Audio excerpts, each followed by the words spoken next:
I am that I am, without mistake.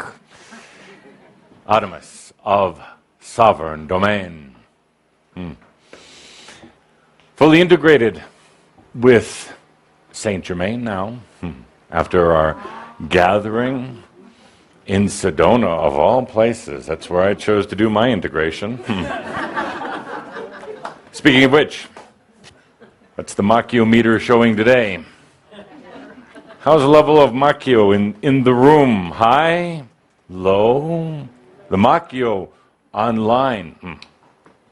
This camera, please. Right? Been away for a while. How is the level of Machio for each and every one of you watching in online? A little bit higher than what's here with the group? Machio level, not too bad today.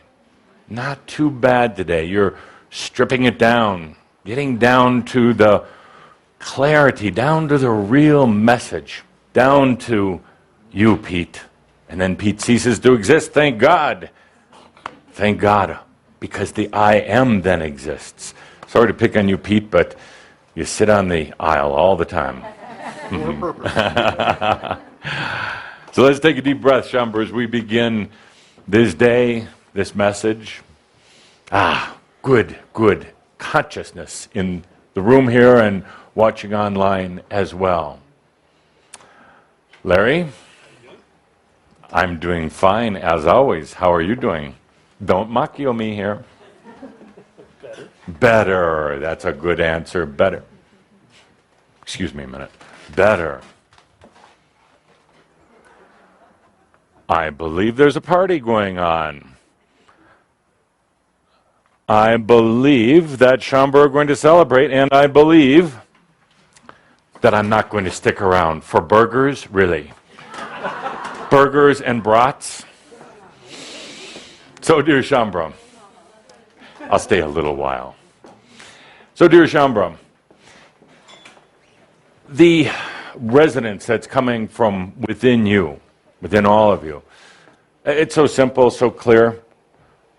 What you are calling out for right now is exactly what you're getting of anything in your life. What you're calling out for in these gatherings with our... Thank you. Again, I wish one of you who had a bigger head would bring a hat once in a while. What you're calling out for in these gatherings is exactly what you're getting. It wasn't time to get Saint Germain. It was time for, well, Adamus. Adamus, the proprietary blend. Proprietary blend of Shambhara, of you, of dear Linda, of Andra and An, of all the Crimson Circle teachers, certainly of Cauldre. And this is what you get. Thank you. Thank you. So, dear Shambhara, thank you. Well, dear Shambhara, what's inside, which sometimes eludes the mind. The mind doesn't really understand what's down here, in here. Eludes, and it creates a confusion, and you called out at that deeper level, which really carries a lot more charge to it than this thing. You called out and said, I want to move forward. I want to expand. I want to get out of a stuck, Machio, heavy, processing-oriented reality. I want to move forward. So when you call out, you get it.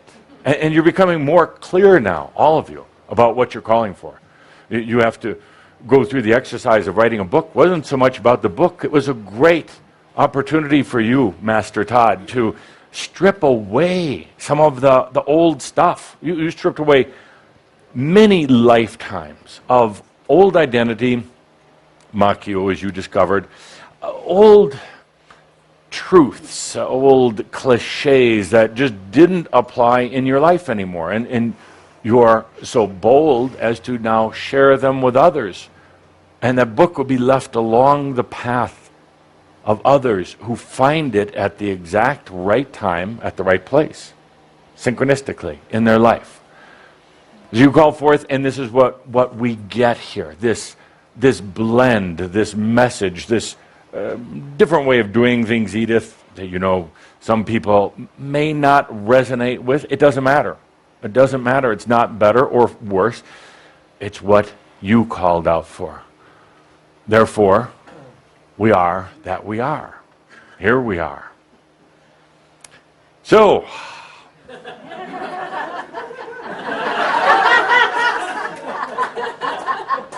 outrageous. Yes. You look like some of the French women I used to go out with.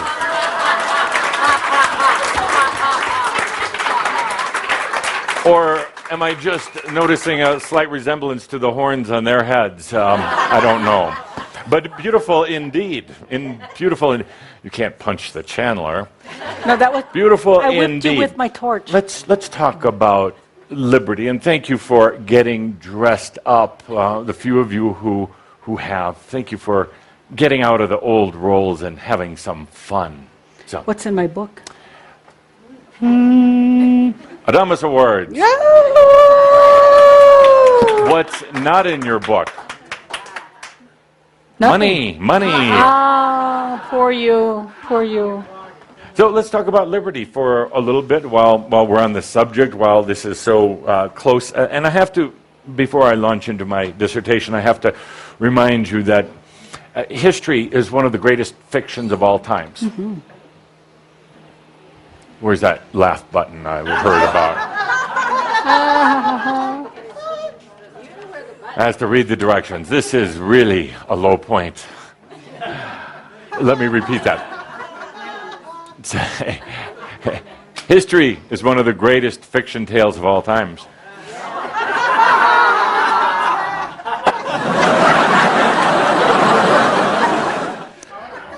Not ready for prime time yet. And one of the greatest fictions of all times, because history, your history of your incarnations is really not. First of all, as Kuthumi so beautifully pointed out recently in Sedona, he was really not Pythagoras. Oh, it's the lineage, perhaps the cousin or brother of his soul, but it really wasn't Kuthumi.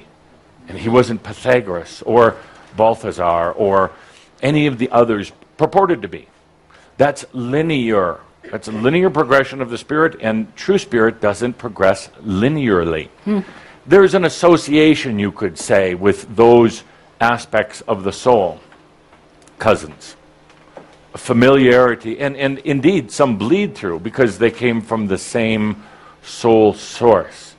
But as Akira pointed out to Kuthumi, it's really not you. It's a wonderful thing to go from beyond just a one life concept. You're born, you sin, you die, you go to hell, or wherever. It's a quantum jump to start considering incarnations, the concept of reincarnation. Remember what that was like when you first realized reincarnation, how liberating, how beautiful, and how releasing, because you no longer just had one chance, you get 1,400 or more chances. If you don't get it right this time, do it next time.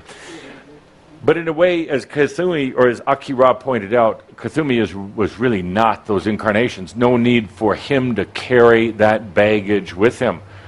No reason for you to carry the baggage of your soul's incarnations with you. But yes, fond memories, feeling, the association, you go someplace, you show up in Athens or Moscow and you feel a sense of recall. I had a past life here. Well, no, not really. Your soul had a past life there. You, my dear, are free. You're absolutely free. It's amazing. You don't have all that baggage to carry around. You are that you are. It could be argued, has been argued in some of the mystery schools, that the previous incarnations were rather linear up until this incarnation. But this incarnation, as Tobias pointed out, is different. It is the lifetime. You are the aspect, the being who's going to do the integration of the lifetimes. Bring the aspects of the soul back. Be the soul. Be the soul in this lifetime. No longer distant, no longer elusive, no longer hidden in some dark recess of your past. It's here, it's right now. When you call forth from your being, whether your mind understands the words or not, but when you call forth for the evolution of your soul, you get it. You get it. It may not always be what this aspect wants, what your mind expects, and sometimes I know you go into a sense of confusion, consternation, and frustration that it's different than what you thought it was going to be, but it's exactly what you need. It's exactly what you are choosing. This is it. Where we gather together like this, where we have some laughs, that's a miracle in itself, that spiritual beings have learned to laugh again. Funny. Yeah. But let's get back to history. Let's get back to history.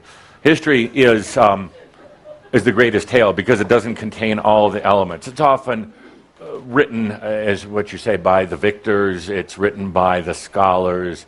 There's so much misinformation about the times of Yeshua, for instance. I was actually chuckling at some of the Bible versus BS slides that were on before, because there is so much information and people take it so literal. Don't ever do that with any of this information. First of all, it'll jump back at you. Secondly, it's about the essence, not the words. It's about the feelings, the radiance, not the specifics. When you start quoting exact phrases from any of the messages, you really turn people off. You turn me off. and you actually turn yourself off. Yourself doesn't like hearing all those didactic cliches. I guess we have a pause in the system today. Oh, we're not linear. Oh, I see. Just feel free to throw that in whenever you want.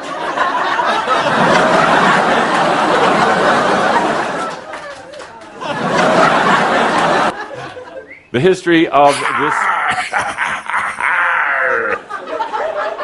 I didn't do that. The history of this country is not what is written in the books. Well, some of it is written in the books. But the truth of this country, America, is really not in the books. Oh, it wouldn't have gone over so well, and ultimately doesn't really matter.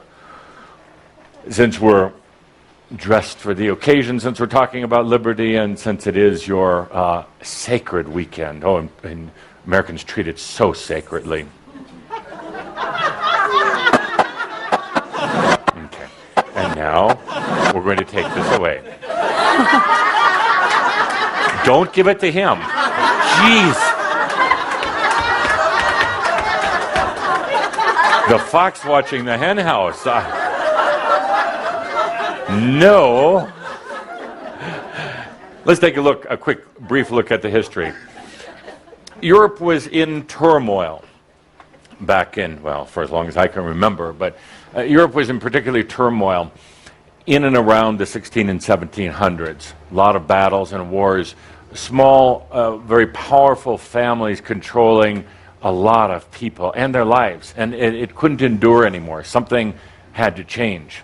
But the system didn't want to change. The system was rather happy with itself. But the consciousness of the land, the physical land, and the consciousness of the people on those lands was tired and done for a variety of reasons, which I'll get into in this dissertation. But primarily, it was at a point in the change of an era, a change of an era that you're experiencing now in its cumulative changes. There had to be a change ultimately in the balance of the masculine-feminine, which was not very present in Europe at the time. Very male-dominated, very masculine energies, even with some of the queens that I knew and worked with, they still were very, very controlled by the council of men around them. Europe at the time, although we put a lot of effort into trying to bring some balance, Europe at the time was not going to be accepting of the new understanding of spirit, of God. The church, which I loved dearly in its early days, please don't mistake that. I loved it dearly, as did you. I was part of the group, a large group, that helped to create it, that helped to bring in the energy of Yeshua onto this planet. And then, 500-600 years after the founding of the church, it started getting the corruption of humanity, of the sexual energy virus, and particularly of the masculine imbalance. The church took a stronghold all across Europe in politics, finances, absolutely in art, which was a shame, because as I've said before, art will save the world. It truly will. The church had a stronghold in government, and all the dealings of anything that happened, you could be sure the church had a hand in it, good or bad. They had a hand in some of the corruption and some of the criminal groups at the time. They had a hand in any dealing, any distribution of product, which is really distribution of energy. So it wasn't just the preaching of the sacred texts, which absolutely are sacred if you go back to pre-translations and beautiful things that are said in there. So there's this great imbalance that we're having difficulty resolving. Always a fight against these other forces. One of the reasons why some of the groups like the what's called the White Brotherhood was actually never called that. It was the Brotherhood.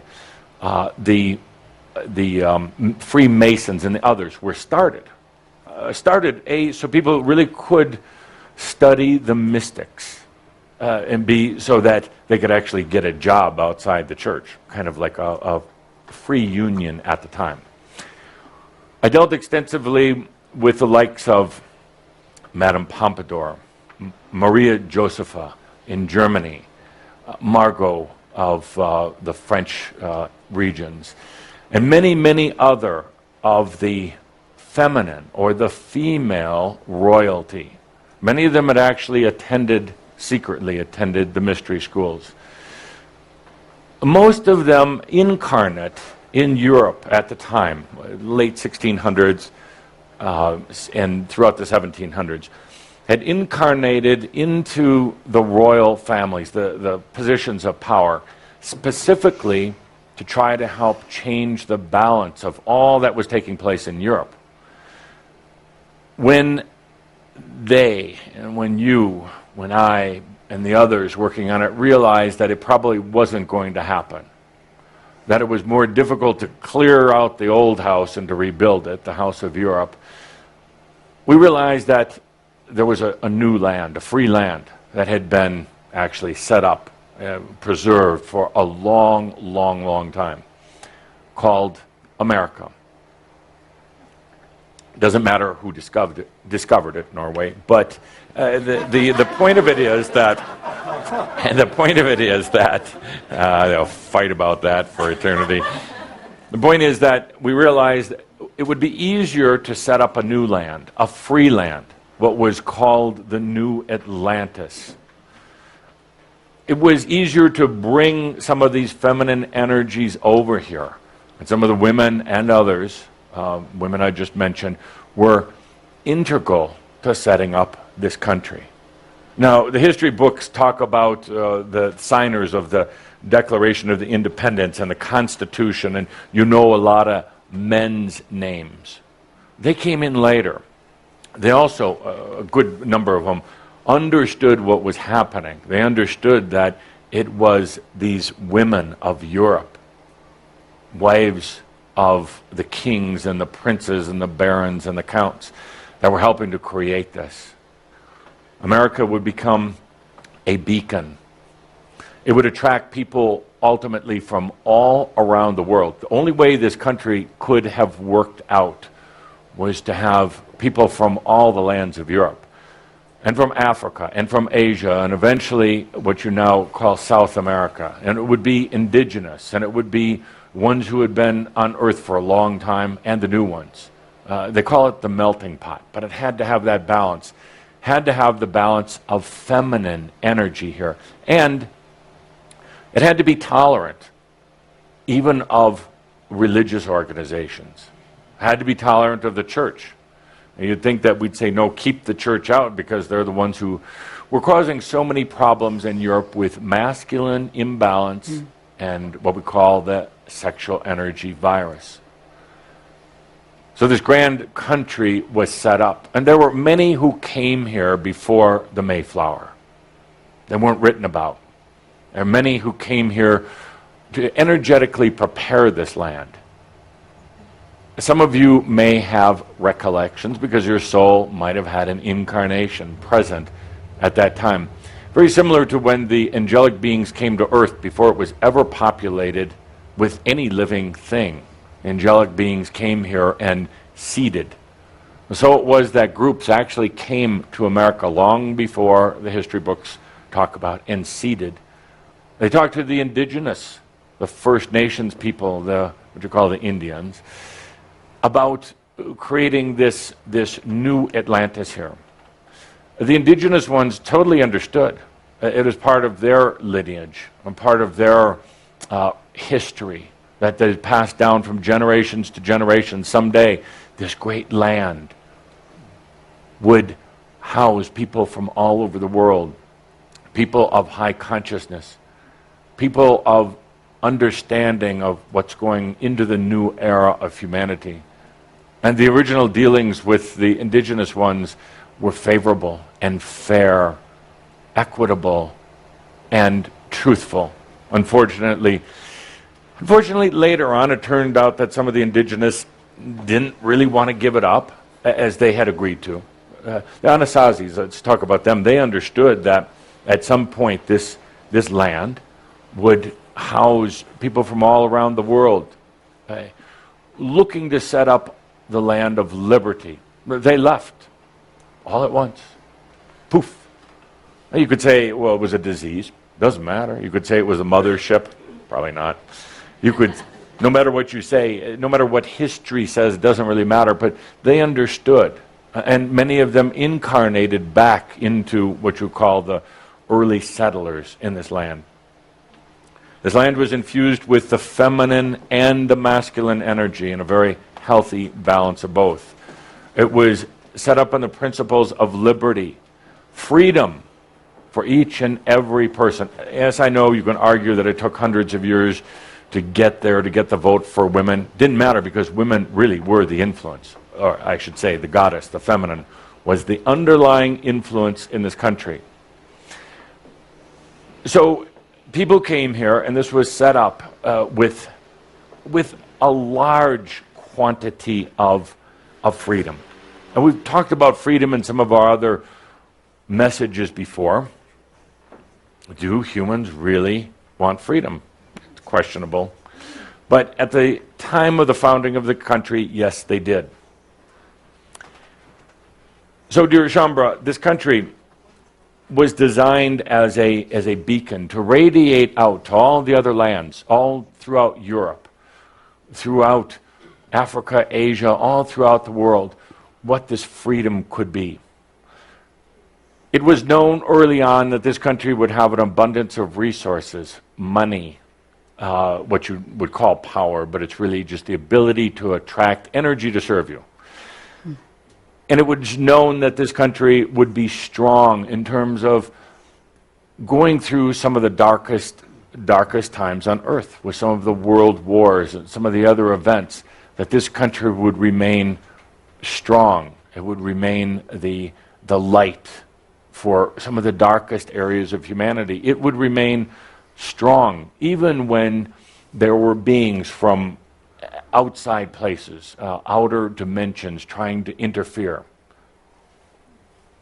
This country, in its essence, knew that someday it would release that role. There wouldn't need to be one strong power in this planet. It wouldn't need to be one place where there was a huge amount of abundance or power. And that's exactly what's happening right now. The new Atlantis is working. I know many of you wonder about where this country is going. Why the economic problems? Well, the economy is a problem all over the world for the most part. And I have to chuckle. Recently, somebody asked, did I foresee the economy of the world collapsing? It already has. That's the beautiful part. It did. And it's based on really nothing these days, other than perhaps trust, and people have gone out of trust. The real fabric for the world economy fell apart a few years ago. And the interesting thing is, it's still going on. You're still going on. It's not like the Depression era when it wreaked havoc on everything. That's the amazing thing. It fell apart, and here we are. Because consciousness chooses to move forward. It doesn't need the structure the way it was before. It doesn't need a communist structure, as some people are purporting, a communist structure. It doesn't need total breakdown. It has broken down, and here it is. It's a good analogy with yourself. You've broken down, and you're still here. You've broken down in every possible way, mentally, physically, spiritually, but yet there's something so persevering now in you, in your relationship with your soul, in your desire and passion to live, that it just keeps going. It's amazing. It's an interesting theory. Things can break down and still keep going. It defies most physics and logic, but it's very, very true. Watch how, over these next few years, whether it's you personally or groups or nations or the world, can actually fall apart. In other words, the old identity destructures, de-identifies. But the real identity, the real truth, keeps living on. It's a beautiful thing. So, dear Shaumbra, let's take a deep breath with that. Now, bear all this in mind. We're going to connect the dots here because they all do tie in together. We're now going to go back to Atlantis. We're going to go back there because Atlantis represented basically the second era of humanity. Lemuria first, Atlantis second. Atlantean society really had no concept of God. They were searching for source, but not in what you think in spiritual terms. No concept of the greater being. They were looking for the magic. They were looking for the secret. They were looking for the elixir. And many Atlanteans still to this day are doing that. And you, dear Atlanteans, have found yourself in that very same trap at times. They were looking for that one thing, how to blend a couple substances together and get the basic source of life, whether it was they thought it was in the waters or certain foods. And they started staring off into the sky.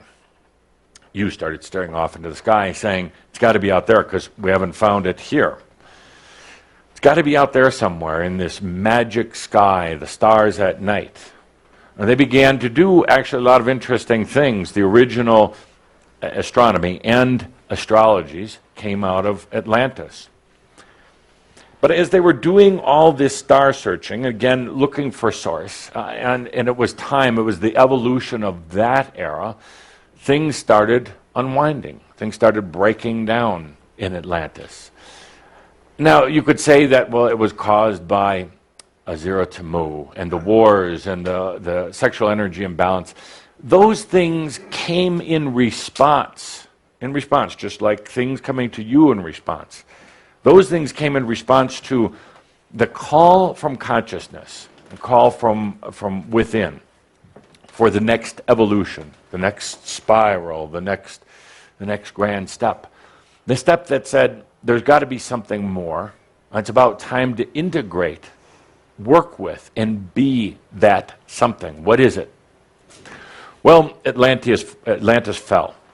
for whatever reason. Wars, weather, destruction, asteroids, all the rest of that. It fell. Didn't happen all at once, but it was painful. It was very, very painful. Most of you have gotten through that pain, but there's still some residual pain left over from that because it was a land that for so long you truly loved. Atlantis was a place of communal society, meaning that you lived together. There was no individuality. There was no uniqueness. It was the big one. But your children were raised in community. It was like one great big kibbutz. And we're not doing funny anymore, are we? But that was funny. It was one great big one great big commune. As that started to fall apart, for good reason, started to deteriorate. The Atlanteans, the humans that were left, went underground. They did indeed. There were very, very few who could even survive on the surface of Earth at the time. It was violent with fires and floods and storms, kind of like now. It was very violent. It was difficult. The beasts, the animals, had turned ferocious. The fabric, the energetic structure that humans had with animals had deteriorated. The animals turned on the humans and vice versa. Not very pretty times. Most of those who were left went underground.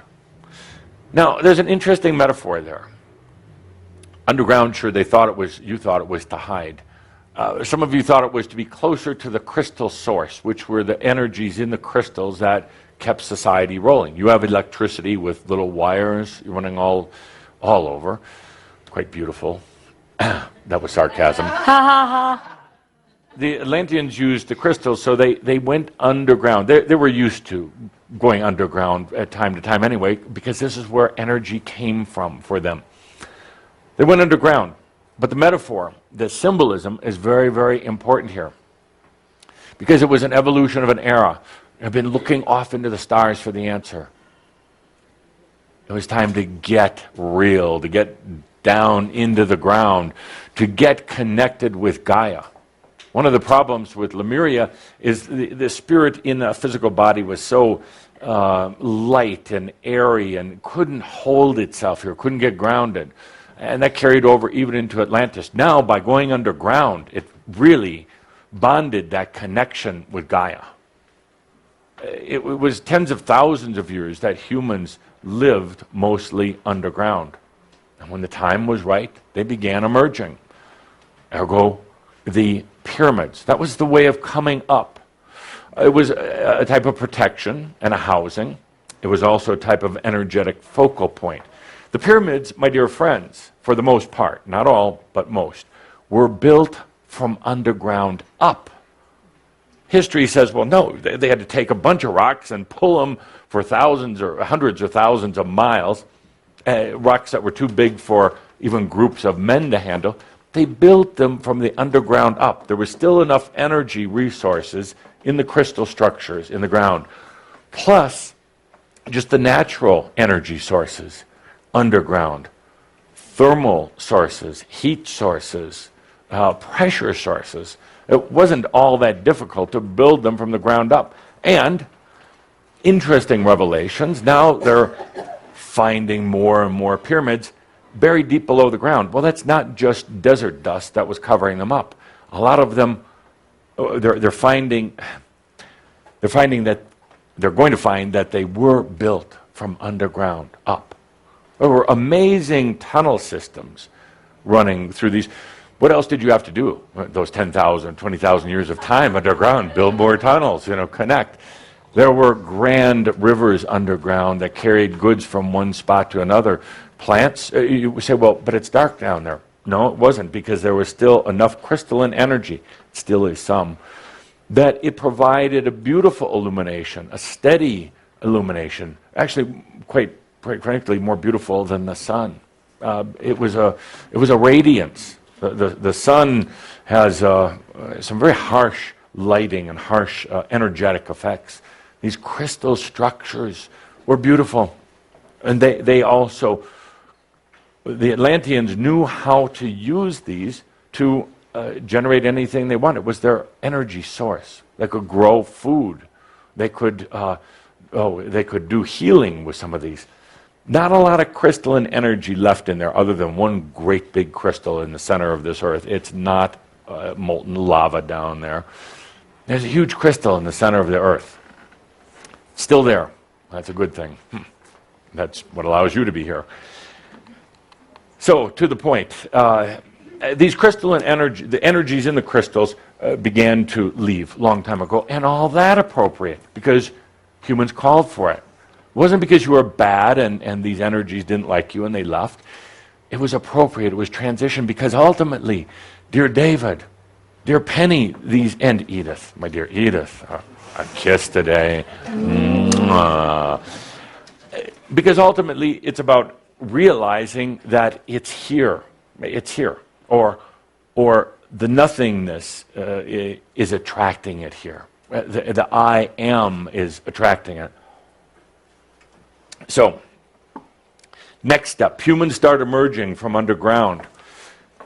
Traumatic at first, difficult. It was. There were actually many beautiful things about. There were gardens under there. There were beautiful gardens. Some of these grand gardens they tried to recreate later, the gardens in Babylon, were a direct, trying to be a direct replica of some of the beautiful, amazing gardens that were underground. Now, don't get all caught up now and think you have to go home and buy a shovel and start digging. It's about living right here, right now. I could just hear some of you, yes. And if I was a better marketer, I'd come up with a special Adamus shovel for your Macchio. Ha ha ha ha. Tough audience. So, dear Shambhara, now understand that the era was changing, getting out of the Atlantean area, coming into the Christos era, crystal era. Christ era. So all these changes were part of that. And in the Christos era, it was about beginning to understand the concept of God, of spirit, of source. But source not having to be a place or a thing. Source being always present. Source being you. So the concept of God, spirit, started to proliferate. Those living on the surface now, and those living on the surface, as humans are prone to do, couldn't just settle for a concept of God. They started creating gods of everything. Gods of the sky, of the water, of fire, of the birds, of bears, of fish, and you name it, a god was created for it.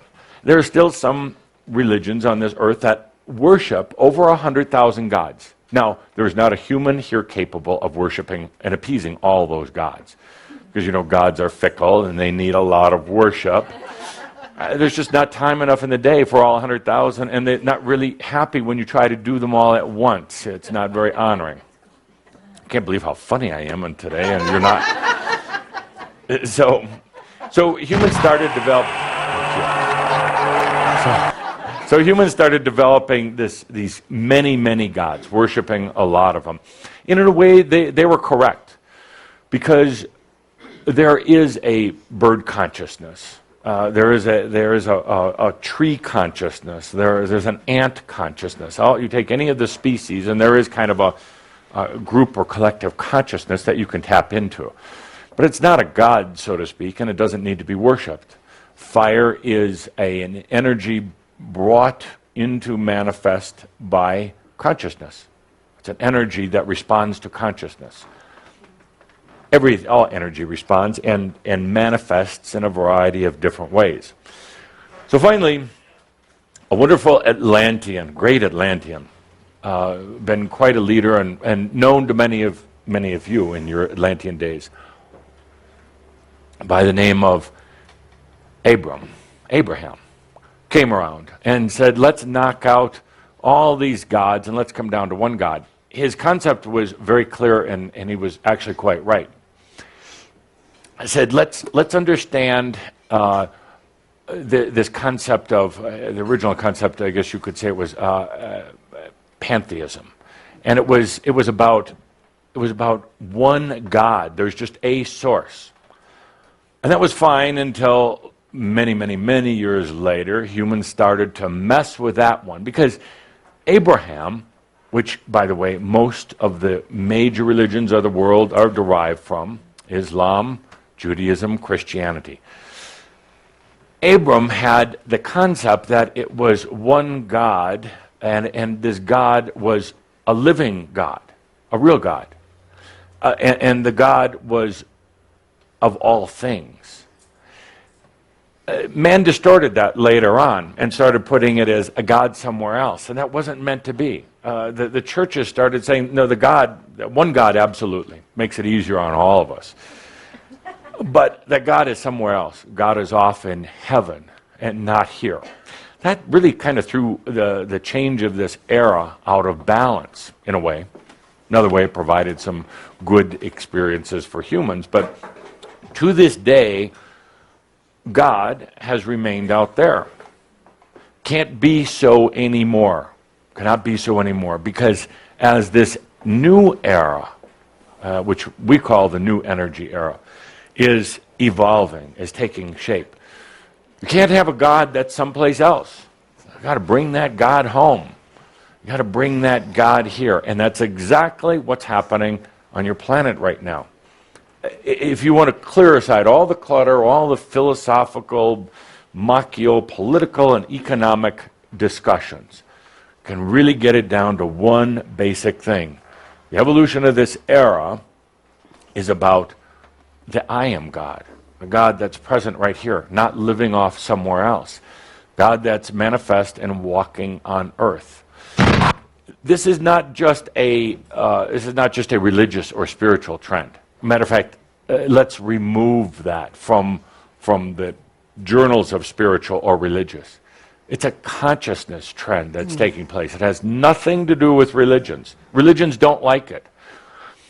Religions, as humans tend to do, they get very into their system, they get very caught in it, and then they power into it. In other words, there are certain people and groups, organizations with power. They don't want anything to interfere with that. Well, unfortunately, anytime you have a power structure, sooner or later it will come down, and that's a good thing. Anytime you create something with control and generally power, because the control and power go hand in hand, it will break down. Anytime you create something in freedom and liberty, anytime you create something and give it absolute freedom, the same freedom your spirit and your soul has given you, it will thrive and it will evolve. And anytime you create something, a book or a project or anything, just a new identity for yourself, and give that thing freedom, it can endure through the most difficult storms. It can endure through absolute chaos. It can endure through the collapse of every other structure. Actually, in a way, it does better in those situations, because it is a free expression of spirit. It has liberty, it has grace to it. So if you're actually wondering about your own life, your own creations, or your own I amness, remember that. It's something we are doing with the Kihak 99 group. They don't know it yet. So, dear Shaumbra, this isn't a spiritual or religious change of era, it is a consciousness change. And it's ultimately about, if you look back into the history of humanity, finally the understanding that God, Spirit, is present right here. As a matter of fact, dear Shaumbra, it is a living God. It is the era that you've helped to create. And a lot of people, a lot of groups on earth don't like it one bit. Or they don't necessarily know it's you, but they figure you're a frivolous new ager. Let them think that, because you're not. You're not at all. So we talk about Makyo, getting rid of some of the untruths and some of the outdated decorations. this evolution of consciousness, the living God present on earth is exactly what's happening, and you can take a look at what's happening in the world. That's an underlying thing. It's an underlying you could say, movement or cause that's happening. You can relate it to economy, politics, psychology. You, my dear friends, called out for something different. You said basically, I'm ready to evolve, and I don't care what it takes. Never say that again. Negotiate first. You said I'm ready for something, and so you were responded to with the beings such as Katsumi or Tobias, myself, and some of the other messengers. We're not messengers. We're simply we're clarifiers. Is all we are. We're clarifiers. We help put into words through this amazing thing called the shout your clarity that your mind isn't letting you see. What you're going through in this leading edge of the spiral of evolution is learning how to go beyond your mind. If we narrow it down, the mind became the God in a way. You know, I have to clarify what Calder just said. The mind, by default, became the God. But on the other hand, the mind, the greatest battle with God is in the mind. It's kind of a paradox. While humans hold the mind supreme, you've got this tremendous battle going on with the mind and with spirit. That's why most people can't have enlightenment breakthroughs. They can't have the amyo moments, which eventually turn into an amyo all the time moment. They're stuck in the brain, this tremendous battleground. It's a battleground, the mind fighting for its territory, fighting against a God which really is mental anyway. All of this going on. Well, you called out and said, it's time. I want something different. So we respond. My biggest point of discussion, as long as I'm here with you, is about getting out of the mind. When you get out of the mind, I go. What a good deal. No, I go the way I connect with you now, but no need to be doing this routine that we're doing. Because suddenly you trust yourself so much you don't need to have this separation. And it's still what it is. It's a separation. At some point, you absolutely integrate it. A good example, most of you integrated Tobias. Now, Tobias is a soul being, obviously, living an expression as Sam right now. But this essence, you didn't need the Tobias sitting on the chair with the eyes closed and delivering the sacred messages with all the fluff and puff around it. You didn't. Tobias responded to you the way you needed to be responded to. 10 years ago, that's what you needed to see and perceive. Today, you get me. It's a little bit different. So, back to the point. My biggest issue is working with you on going beyond the mind. And it's tough. It's really tough. Put yourself in my sandals someday. Because the mind holds on, and the mind tries to figure everything out. And there are moments when you slip beyond the mind, but then you pull back right away. You say, oh my God, I'm losing my mind. Well, yeah, that's what we're here for. That's what it's all about.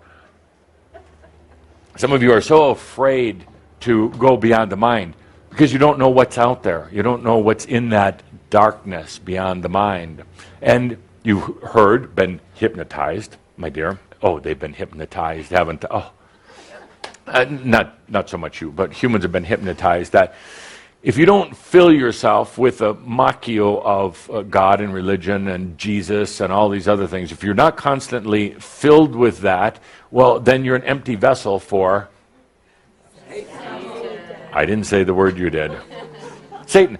And again, in looking at the slides before, biblical or BS, there are very, very, very few mentions of Satan in the Bible. Really. Lucifer. The angel of light, hello, but twisted and distorted. So there's a fear of going beyond the mind, because then you've been hypnotized into mass hypnosis, so easy to do.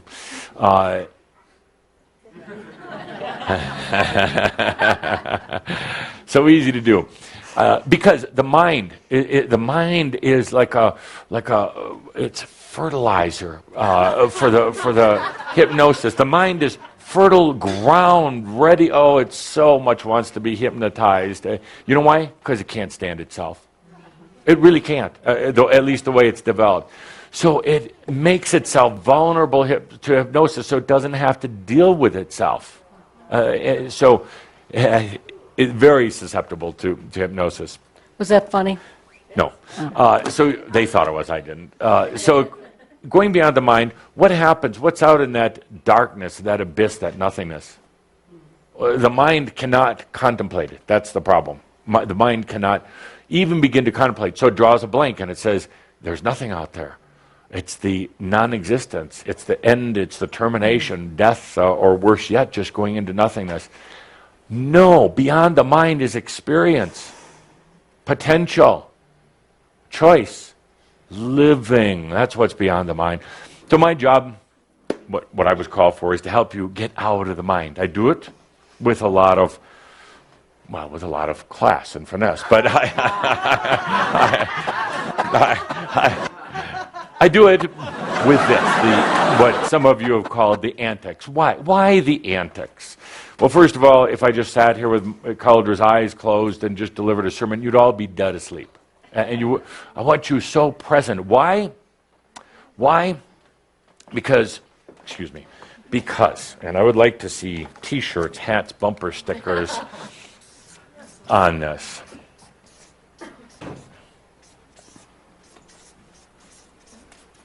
And this is the era of spirit is present. Spirit is present. It's a catchy little phrase. Spirit is present. Can't you just see it, Art? Yes? T-shirts? Yeah. Spirit is present. That is the era. It's the era of integrating. It's the era of bringing. Give it to somebody I can trust. Okay. It's the era of bringing spirit here to earth, in this lifetime, in this body, in the now moment. Present. Spirit is present. Present means right now, not later, not studying for it, not aspiring to it. Spirit is present in this room. Now the mind says, well, I'm not quite spirit yet. I'm not quite ready. There's got to be something else. But then you set up that dynamic, because that's what's coming from here. You set it up, and so there's always that next thing. There's always that waiting. Your mind sets it up, because the mind cannot fathom spirit being present. Why? Because it loses control, thinks it's going to go out of existence. You've actually programmed it for control. You kind of gave over to the mind. You said, you take care of things, I'm going to go take a long nap. But now, damn it, you're waking up. You're waking up. The mind doesn't know what to do. It's so damn confused. You're waking up, wanting more. It's been told that it's in charge, in control. It's been hypnotized now, ever since the times of Atlantis. But there's more hypnosis going on, literally, in the last 50 years of humanity than all the times of Atlantis combined. And on all the times on Earth combined. Tremendous programming going into this. So how do you get out? How do you get into yourself and out of the mind? As I've talked about to you, to the mystery schools, don't try to figure your way out of your mind. You can't. It's the mind trying to figure out how to get out of itself, and it will always stay within itself. It will. It will absolutely spiral in itself. It will keep deliriously happy because it's busy, because it's got activity. It's trying to figure things out. It will chase its own tail. And at the end of the day, exhausted and tired, it will say, see, I'm really working hard at this. I deserve accolades. No, you deserve to be shot. You deserve to put an end to that. What did they say? If you meet Buddha on the road, kill him. Oh, well, absolute. Absolutely, absolutely. Why? One word, starts with an M. Machio. Machio and mind. They both start with an M. Spirit is present. That's the era. And that's what you're beginning to live. But you can't think your way into it. We can't actually lecture you through it. And actually, we're not even trying. We come up here, me, the others, say some words, and hopefully there's some energy to getting through. Hopefully there's something coming through. It is the time for the living spirit on earth, present in the now moment. There's a lot of talk these days in the scientific circles. They're starting to come out with these amazing revelations that there's life force in everything. There's consciousness in everything. That's actually not true. Sorry. They talk about, for instance, there being consciousness in even a photon of light, because in the scientific experiments, they're seeing the photons now. Tiny, tiny, tiny particles, basically non-physical particles. And they're amazed because 1 minute the particle's there, and then next minute it's not. Where does it go to? Just right next door, the next dimension. No different than walking out the door right there. And would you demonstrate, Todd? Would you walk out the door? Good. And then walk a little further out. Todd. Newcomers. They always sit on the aisles. Newcomers. So these photon particles go brave and loving. You want to go out there too? So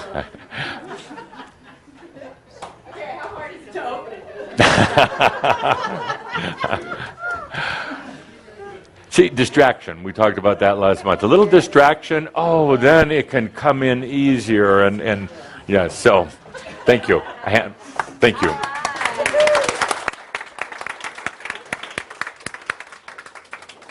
So these photon particles appear to slip in and out of reality. Well, what's reality? They're just slipping into the next dimensional state, the next reality. It's easy as taking a breath. And with the work that Andra is doing, it is about taking the breath. You slip into or expand into the other dimensions. No sense in just being singular in dimension. We'll talk about that in a moment. So the question becomes, do the photons or any of these other subatomic particles actually have consciousness? No, they don't. They don't. They're responding to your consciousness. And that's where the scientists are a bit mistaken right now, because, there's consciousness and light. We never knew that before. Because when I stand here and doing my experiments, I see these photons moving in and out and doing funny things. They must have consciousness. No. You, human beings, have consciousness. Everything else is a response to consciousness. Everything. Other people, yes, but put them aside for a moment. Everything else, including the animal kingdom, the plant kingdom, these things are all the response to your consciousness. You created them. Your consciousness is like it's like a multidimensional magnet.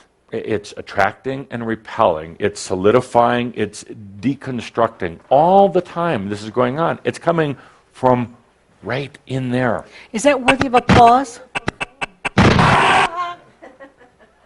It's not? No. So dear friends, consciousness is constantly bringing things in, putting things out. My point here right now is that spirit is present. You are present. It's about finally in this era allowing yourself to be the living God. Not a conceptual God, not a mental God, but spirit present right here. That's the whole evolution, unfolding of this era. A lot of people will argue with you. They'll defend what they have. They'll ridicule you. They'll mock you. How could you ever say this sort of thing? But you know, the interesting thing is sooner or later, they're going to come to you, it could be lifetimes from now, and they're going to understand exactly what you were clear about, what you were radiating. what you were putting out. You doubt yourself sometimes. No, amend. You doubt yourself almost all the time. But you are right. You are correct. You're on the right path. You have an intuitive understanding of exactly what's going on. The mind doubts it. The mind then gets all infiltrated and polluted, and it tries to pull back, and then you're really unhappy, you're miserable, your energy levels are bad, you know, it seems that everything is falling apart because of that doubt. I won't get off onto that today. We've already talked about Amyo. But you're on the right track, undoubtedly. Truly, absolutely, truly. And the funny thing is, you know it. When we sit here like this, instead of filling you with even more Makyo, we try to strip the Makyo away. Instead of getting all heady here, we do antics to get you to finally go, I knew it. I always known it. Damn it, why did I doubt myself? It'd be so much easier, a lot more fun if you stop the doubting.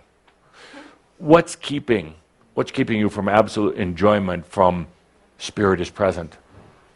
Couldn't you see it as a big bumper sticker on the back of your car? Spirit is present in the car, driving at that moment. On your t-shirt, Spirit is present in this body. Wearing the hideous t-shirt, Spirit is present, baseball cap, right in your brain. Spirit is now present in my brain. I don't need the brain to be pushing Spirit away. Spirit is present in this beautiful now moment. So, question is, how do you get from here to there? What's that leap? Well, there actually really isn't. What do we do next? How do you get Spirit present in the body? You're the pioneers of new consciousness, but yet still not living it full throttle, still not living it high definition. You're assimilating some of it every day a little bit more, getting past some of the old barriers. But how do you live it? Well, you breathe. You integrate it. You integrate it. Now, I've gotten letters, spiritual letters, energy letters. Say, I do breathing, but nothing is happening. Wrong. And don't even worry about the way you're breathing or how much you're breathing or not breathing. Something is happening. The mind doesn't necessarily see it because the mind doesn't see Spirit at all. The mind will have an experience with Spirit, but it doesn't necessarily perceive its workings that are happening in your life, Mary, that are happening in your body. It's a funny kind of thing. You say, well, I'm breathing and nothing's happening. Well, it's happening, it's right there, but you just haven't allowed yourself to see it. And it is happening, it's shaking the crap out of your life, which is kind of what you wanted. And it is a direct effect, which we'll talk about in a moment. But how do you do it? Integration. Absolute integration. It's about integrating Spirit into this present moment. It's about inviting Spirit in from your heart, through your breath, through just stopping for a moment, just taking that pause, and letting Spirit, letting you be present in your life, not in the past, not in the future, not at some other time, without doubt. Without doubt. There's still that mechanism, that hypnotized mechanism within you that says you have to doubt everything. You have to analyze it, kind of like a virus software on your computer. I have to check everything. No, you don't. When you say, well, yeah, what if I do something stupid? Who's to judge it's stupid? And there's that old programming that some of you have that, oh, let me do that again, so for the camera, that old programming that some of you had. I can't do such and such because what if I do something stupid? And you got the old tapes in there. Some of you have had tapes going on for quite a while, some more than others, always looking for something wrong.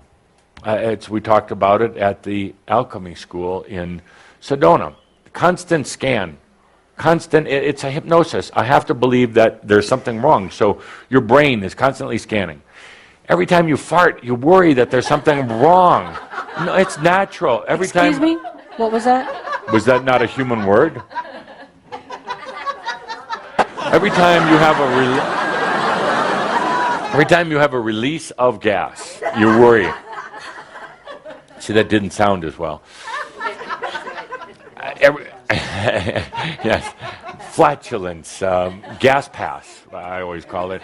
Every time you have a little pain in the knee, or you have a moment where you don't remember something, oh, bless those moments when you don't remember things. You absolutely are on the right track. But then you worry about it because you have the software going, and you can turn off the software. You definitely can. So we come to this point now, we say, how do we do it? How do we do it? Integration. How do you integrate? You just take a deep breath. You enjoy the moment you're in. You stop thinking about it. You just let yourself be in the safe space. No need to run. Everybody turn off those mind scans now. What's wrong? Or what do I have to doubt? Just turn them off. I'm going to ask Andra to come up to the front, and we're going to play some music, just because it's beautiful and a bit of a distraction. And let's do some integration. Spirit is present. You don't have to demand Spirit to come in, by the way. Spirit is waiting at the door, has been for a long time, your divinity. Waiting there, just ready for the invitation. But you've been scurrying around the house like a mad hatter saying, what's wrong, what's wrong, what's wrong? I feel this presence at the door. There must be something wrong. They're coming to get me. No, it's just your spirit wanting to come in. And then when you hear that, you're like, I don't know if I'm ready. I don't know if I've cleaned everything up yet. I don't know if is my house in order? Can I have guests in? Do I need to make tea? What? Oh, dear humans, take a breath and just integrate with Andra. Andra, all yours.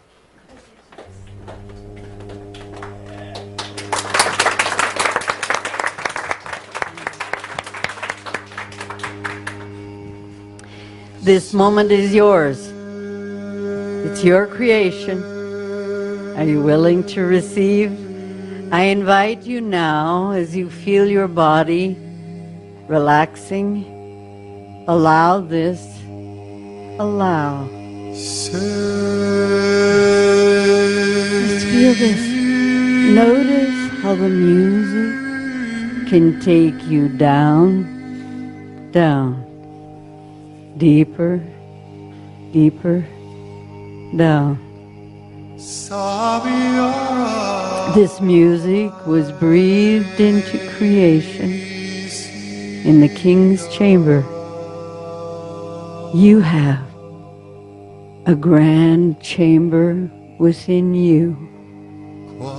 Will you sit there now, deep, deep in the core? Feel that. This exquisite space, deep and still, as you breathe in through your nose, flowing all the way down, all the way down. Feel this, for in the pool of you, core of you is peace. Peace beyond the mind's imagination. Stillness. In that stillness, Spirit waits for you. Are you willing to receive each breath? Flowing deep, deep, deep, deep. Just receive, just receive this showering of love, showering of compassion. Are you willing? Are you willing? Let go. Let go. Stillness. stillness. For the body can breathe, receiving, caressing your own spirit, and then releasing. Breathe and receive. Breathe and release. Let this love affair grow. Breathe, for Spirit is here, around you, with you. Feel this great love. Breathe so deeply now. Gently, gently, gently. Deeper and deeper. Feeling this that wants to caress you.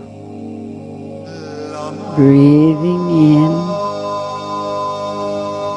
breathing out. For every breath is an invitation for Spirit to come. All that I am, all that we are. Breathe and receive. Deep, deep, deep into the miracle of you. Breath at a time. Breath at a time.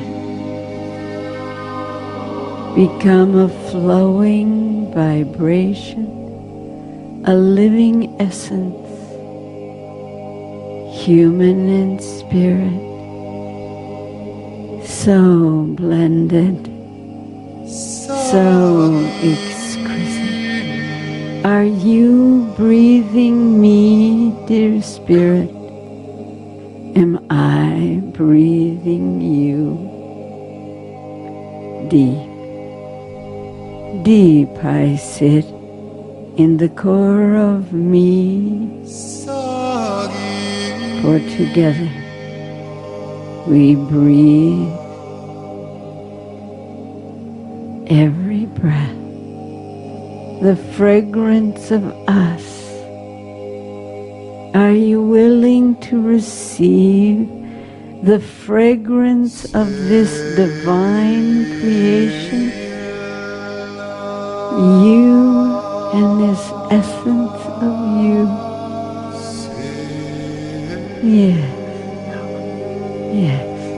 Now, Andra, something that you've been contemplating for a while. Not so sure if you were ready to do it. So, how do you do breathing with, let's say, an advanced group like this, an enlightened group? How do you do breathing without the word? I'll let you try it here. The music keeps going. I'll give you a few hints. It's done in the eyes. It's done with the gesture. It's done with the breathing motion into the body, but no words. So, continue on.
with a group without words or without the music. With this group, pretty easy.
Beautiful.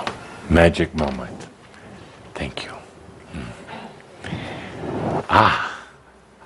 You see, consciousness, spirit, present in the now moment, suddenly doesn't need to use the words. The words sometimes are good. Humans need to hear it. Andra's been wondering about this lately. How do you go beyond the words? How do you go beyond the music? Well, when you are with an enlightened group in particular, but can be done with anyone, there's no need for words. Consciousness starts responding directly to other consciousness, not even having to call forth any energy at the moment. It becomes a magical moment. You're not even trying to call in energy. You're not trying to do anything.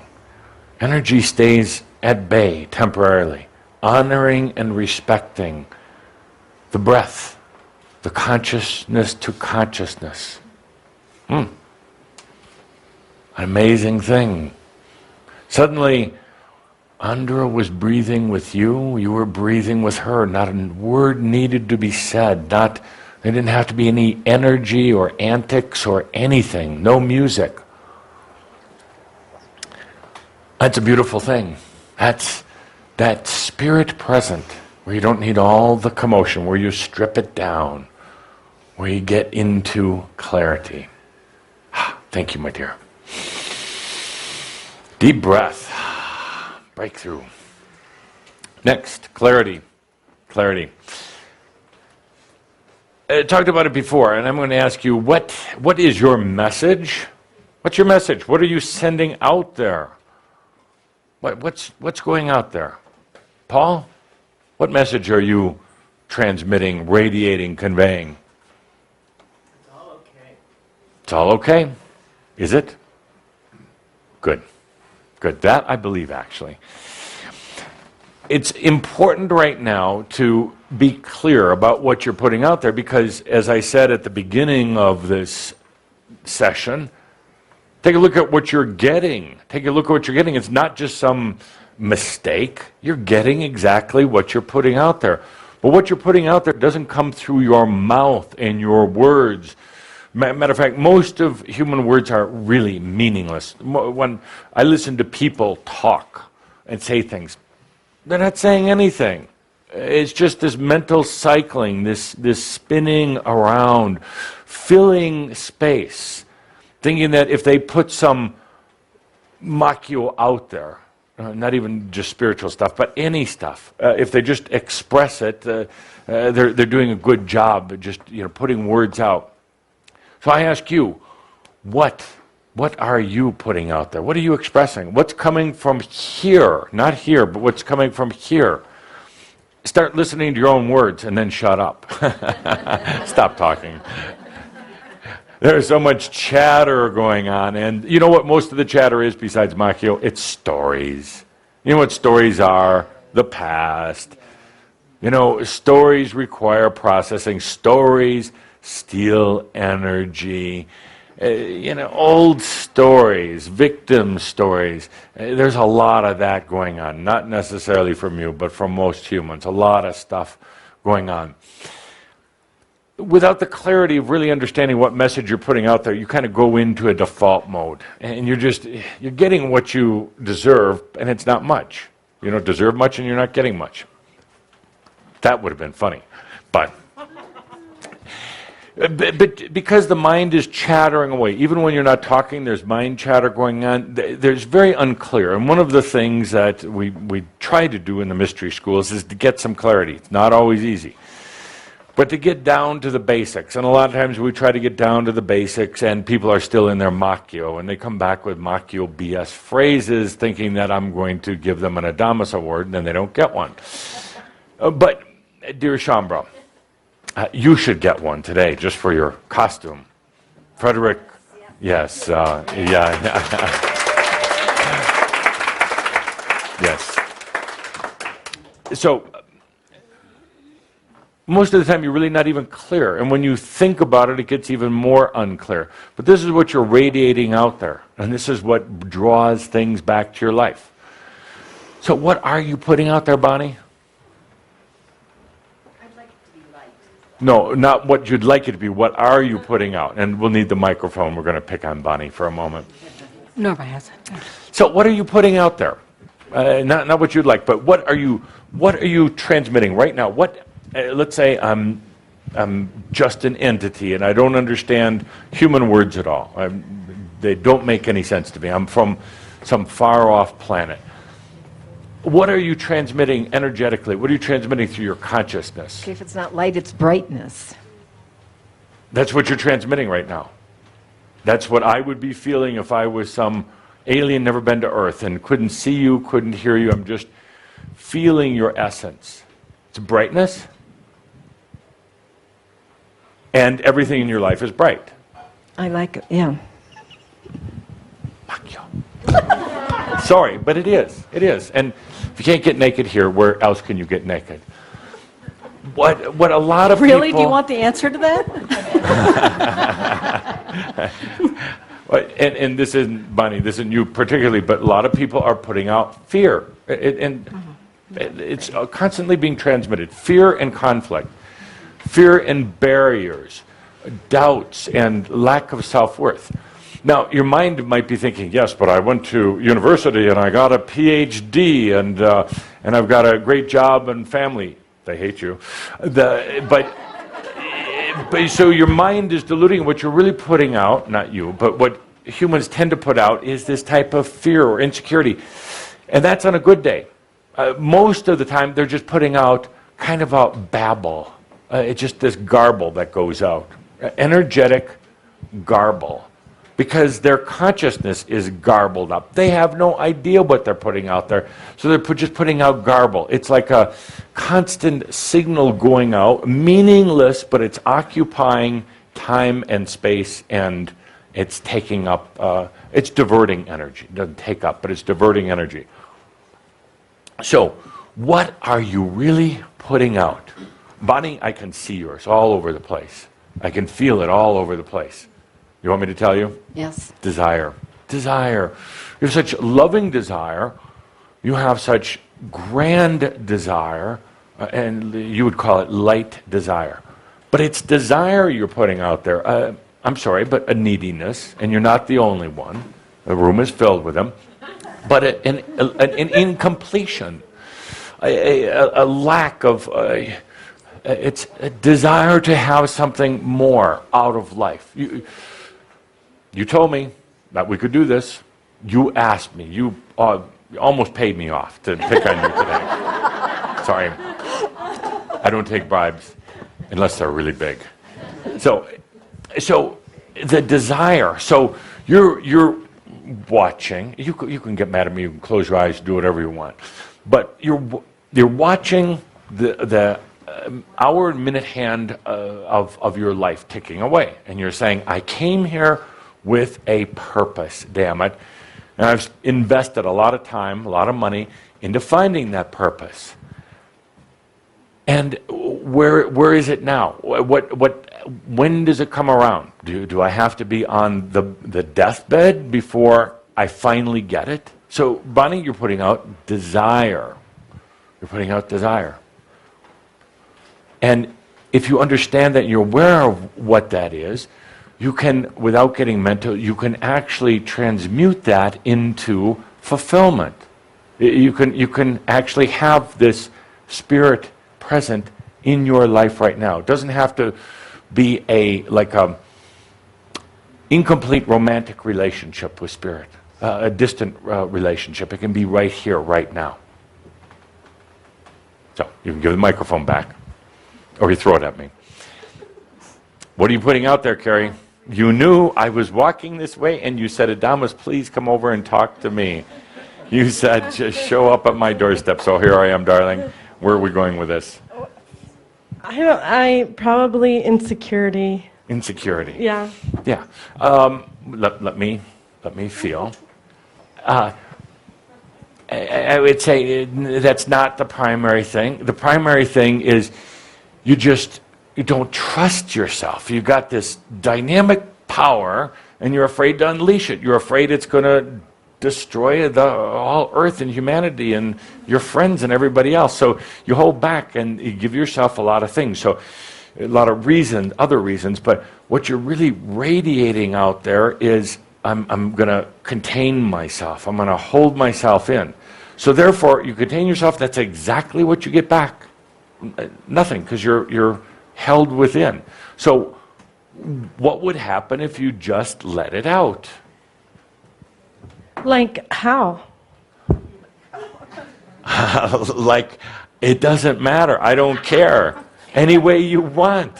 I can't. I'm freaking tired already. Drew, how about- Really? It's like, fuck you, okay?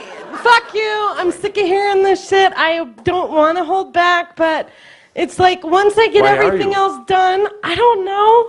I don't know. Cheesing out. Wimping out. No, I'm helping you get it out through anger here. I'm getting you really angry with me. I am really pissed No, at you're you. faking anger. You're faking I am anger. holding back, though. I Yeah, am. see, she's holding back. She really wants to let it out. Would you please stand up a second? You know we're going to do this. Could you just let it out through here? That's the easiest place. And give me the microphone on this one, because this could hurt. Yeah. Just let it out, Carrie, in front of everybody. Just let it out. No containing.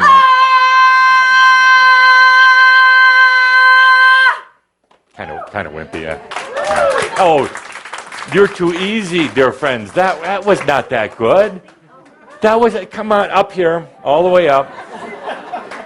Just, and once you let it out, you combine a little anger with some humor and letting it out, and there's no need to contain yourself anymore.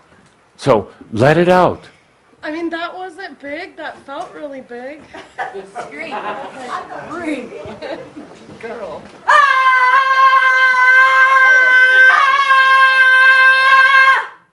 No, that was. Joe says he hears that about once a month.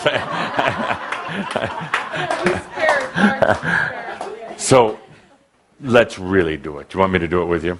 Really? Okay. Let's all do it.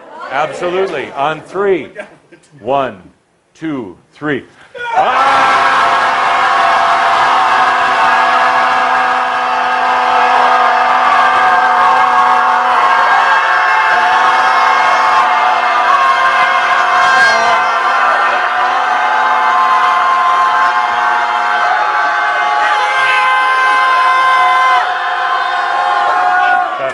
Better. Good. Thank you.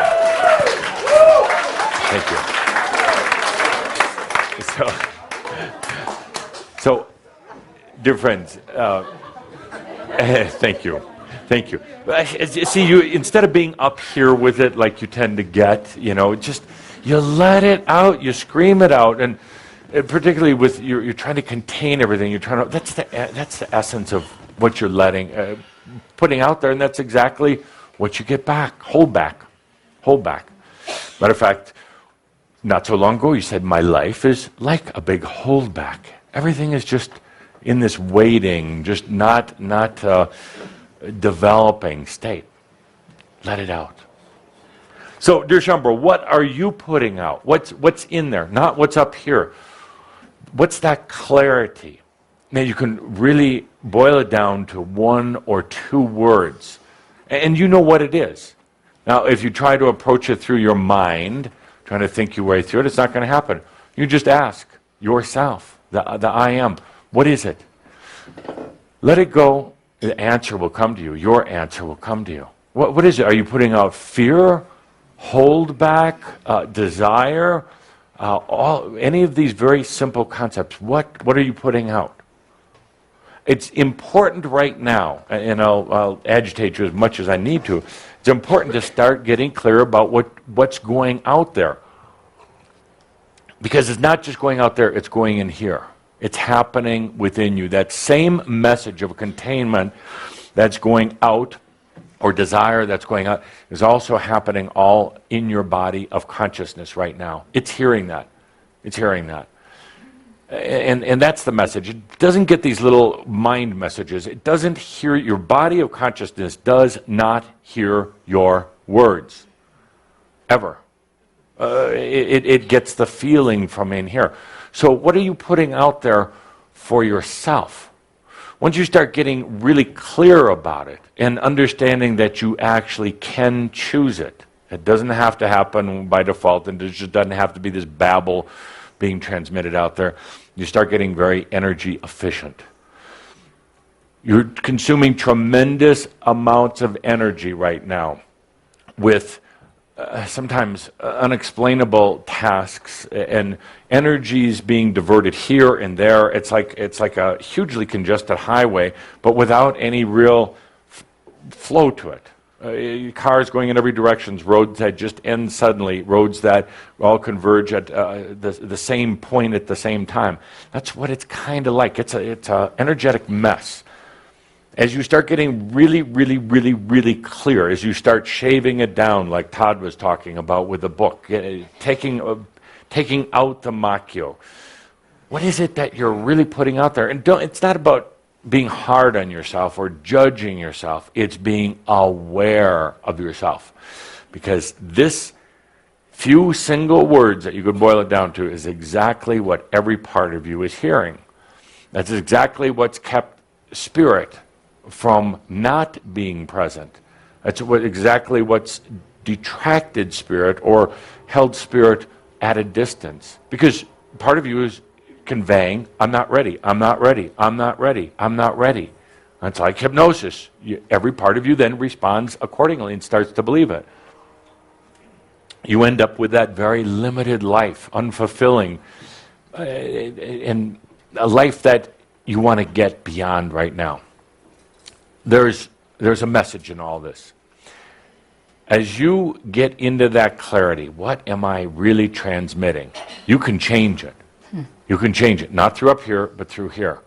Up here is kind of involved, but you change the feeling. I wanted Andra to do this wordless breathing here, because you didn't need the words. And suddenly you were breathing with her, she was breathing with you, with breath joined together. It's the same with understanding your clarity and what you're putting out there. For instance, you could be putting out the desire message to others, to the world around you, and to yourself. Once you recognize that, say, no, feel into that desire message. What does it feel like? Well, it feels needy and incomplete. It has a certain, I guess you would say, melancholic feel to it, but it gets old after a while. Desire can have a bit of, I guess you'd call it false romance or a sensual nature to it, but after a while it's very tedious. So what do you want to transmit? What are you going to really feel? It can be fulfillment rather than desire. And if you feel into it, not think it, not write it on a piece of paper 1,000 times, not run around telling everybody about it, but you feel what is fulfillment? What is spirit being present in my life? What does that feel like? Then it starts happening. Then even your mind starts kind of getting into it. And the mind starts saying, this is pretty nice. And when the mind does that, the mind then starts integrating into the body of consciousness. And suddenly you're clear, and suddenly that's exactly what you start attracting. Everything that's fulfilled, everything that's complete, everything that's just here for the dance, just here for the celebration, not here because it's incomplete and it has to somehow try to make amends. Just here because it's spirit in the present. In my lifetime as Count Saint Germain, it was said, and mostly true, that I could compose a letter, write a letter in one hand, write a score of music, a symphony or an opera in the other hand, have a conversation with 2 or 3 people, all while sleeping. So you were a female.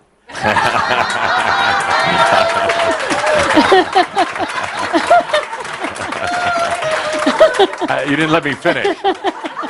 Without complaining. Oh! Ooh! Ooh!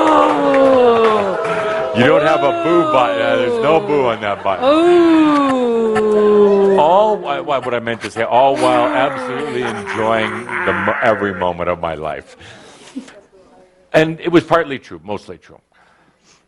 Here you are, very singular beings, sometimes maybe dual. You can drive a car and talk on the cell phone, which I'm amazed sometimes. But you can do 1 or 2 tasks. You can talk on the phone and cook dinner. You can perhaps do a little typing on your computer while listening to music. Why? Why? Because you've been programmed that way, and because your energy channels, the flow, your energy distribution in your body of consciousness has it set that way. That's wrong. There is no reason why you shouldn't be able to do many things at the same time. Now, there are certain physical limitations, but maybe not. So, dear Shaumbra, is bringing all this together, or the point of our discussion today, is you are multi-talented, multi-dimensional beings, but you've held back. You're just doing one thing here, one thing there. You've bought into time and space, and it's time to blow all that apart. It's time to go beyond. It's time to realize that you can start doing multiple things. So, homework. I don't often do homework for Shaumbra, but homework. Try to do multiple things. Go home, work with friends, work with a group. This doesn't have to be just a personal thing. How many things can you do at the same time? Tonight, can you carry on a conversation, eat your bratwurst, all while dancing, for instance? Now, the mind says, well, the mind says, first of all, I shouldn't do that. Second of all, perhaps I can't do that. But absolutely you can. You want to be in this new energy. You want to be in, spirit is present. Spirit doesn't have to do just 1 or 2 things at a time. It's going to be very awkward at first. Try writing with both hands, or typing on one hand, writing on something totally different on another. It's going to be very odd at first. But sooner or later, you're going to get that aha moment that Tobias talked about. And you're going to realize that the life has been very confined, been very limited, been very living in duality. It doesn't need to be that way anymore. Imagine how fun it would be to be doing all those things at once. Here's the secret. You can't think about it while you do it. Otherwise, it's not going to work. If you think about it, and if you try to say, I'm going to put half of my attention here and a quarter over here and another quarter there, it falls apart. It doesn't work. The mind is programmed, hypnotized into doing just a few things at one time. The reality is right now you're doing a lot. You think you're just sitting here watching me, booing at me. But actually, you're doing a lot. Of course, you have your eyes in awareness, and you're sitting on the chair. Parts of your body keep balancing your body. Keeping you sitting erect in the chair. So there's all that activity. There's a lot of other activity going on. There's consciousness work. There's spiral expanding work going on right now. There is some releasing going on right now. There are parts of you are investigating other potentials right now. Tomorrow's potentials you're investigating right now. You're just not aware of those things. So you are multitasking. When you play around with it a little bit, try typing and writing at the same time, or doing 2, 3, 4 different things. It's going to be awkward, and you're going to probably cuss me out again. But suddenly you'll start to realize there is a lot going on, and there's so much more you could be doing. You become much more efficient with your energies. You can free up those energies then for your really grand creations, or to just be happy, being present with spirit on earth, just in total happiness. Realize you don't have to do anything. You don't. The analogy is you don't need to even have words for breathing. It helps sometimes. Maybe get the train rolling, but then you can even let go of the words and let go of the thinking. So with that, dear friends, it is time for your celebration. My dear, you look adorable today. Yes, yes. And I would have to say the designer of the great lady would be so impressed with you. Frederick Bartholdi, the architect of the Statue of Liberty, would be impressed and honored by your doings. So with that, dear friends, have a grand celebration. And remember that all is well in all of creation. And so it is. So it is.